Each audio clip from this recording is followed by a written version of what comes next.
ప్రతిష్టలు ఏమైపోతాయి? సీతమ్మ జాడ కనిపెట్టగలిగినటువంటి వాడివెవరు? ఒకానొక నాడు నువ్వు అంజనాదేవి గర్భము నుండి భూమి మీద పడుతూనే పైన ప్రకాశిస్తున్నటువంటి అరుణారుణ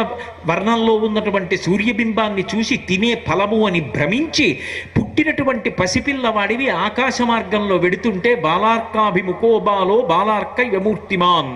బాలసూర్యుడికి ఎదురుగుండా బాలసూర్యుడు వెడుతున్నాడా అన్నట్టుగా నువ్వు వెడుతున్నప్పుడు నీ యొక్క తేజస్సును చూసి రాహుకేతువులు భయపడితే రాహువు యొక్క ప్రార్థన విని ఇంద్రుడు బయలుదేరి వచ్చి వజ్రాన్ని ప్రయోగిస్తే ఆ వజ్రపు దెబ్బ చేత నీ ఎడమ దవడ సొట్టబడి పర్వత శిఖరానికి ఉరుసుకుని కింద పడిపోతే నీ తండ్రి వాయుదేవుడు ఆగ్రహించి నిన్ను చేతులలో పట్టుకుని నిలబడితే బ్రహ్మదేవుడు దేవతా సమూహములతో కలిసి ఆ గుహ దగ్గరికి వచ్చి